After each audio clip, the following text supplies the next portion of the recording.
Hi folks, I just got a nice box in the mail which came, as you can see, from Overclockers, and this box contains 4 fans which I decided to just buy because I really want to get on with some of the content when it comes to fan testing.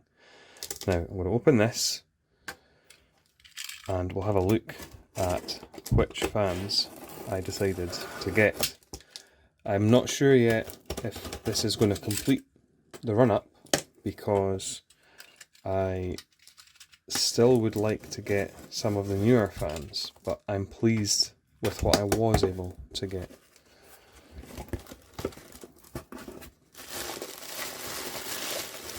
Now let's have a look at these. The first one, you can tell by the brown box straight away, this is going to be a Noctua fan. This is the P12 Redux, it's the 1700 RPM version, and this fan is a really nice fan. I've actually owned it before.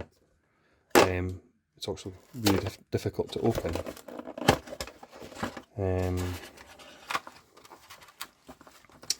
I used to own several of these and I used them as case fans.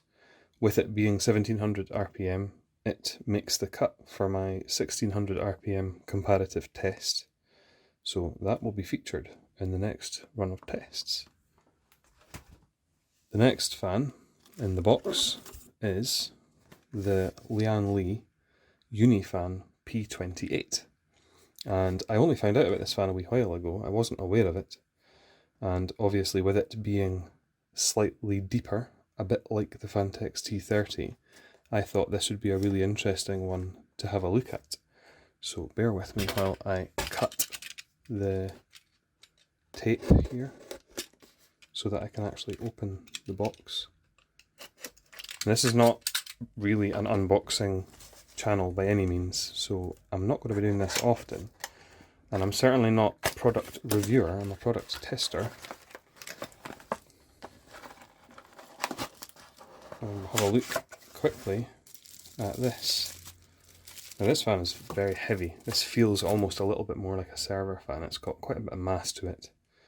Lovely product. It's got aluminium on the outsides. I can feel that because it's really cold to the touch. And of course it's got the fancy interconnect there, which is what makes this fan a great option for some people when it comes to cable management. I don't really care about any of that because for the most part I make my own cables anyway, so it doesn't matter to me. But looking at the fan itself, it's very similar to the A12 X25 in terms of the impeller design.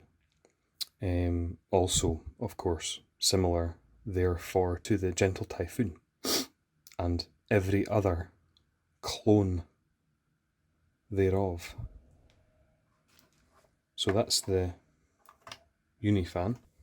Next in the box is this, which is EK's Loop fan. And the great thing about this fan is it is advertised on the website as a high static pressure fan. So of course I'm going to want to buy it because I know that that's a load of nonsense. I'm not saying that it won't perform well. I'm just saying that the marketing is in full force when it comes to fans like that. Let's have a wee look at this one.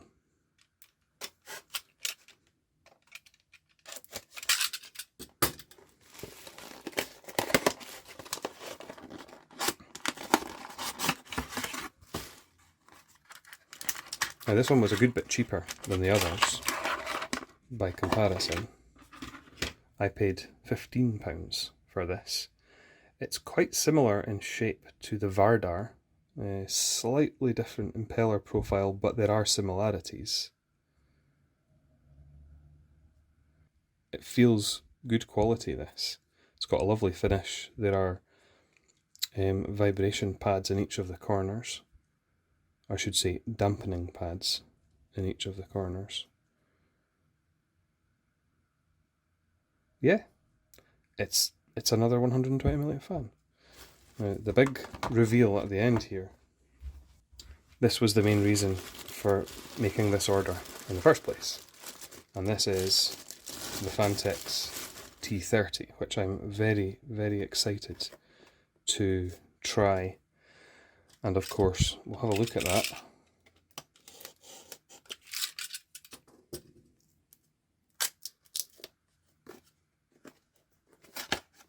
Need to be careful that I don't drop it. Interesting box design, very interesting box design. Now, I've seen many pictures of this fan, I've never actually seen it to hold myself. And yeah, it's a nice fan. You can tell straight away it's chunky. And I'm aware that this fan is not actually made by Phanteks or another random OEM. This is actually made by Sunon, which is a reputable manufacturer of fans and motors. So I expect this fan to perform very well.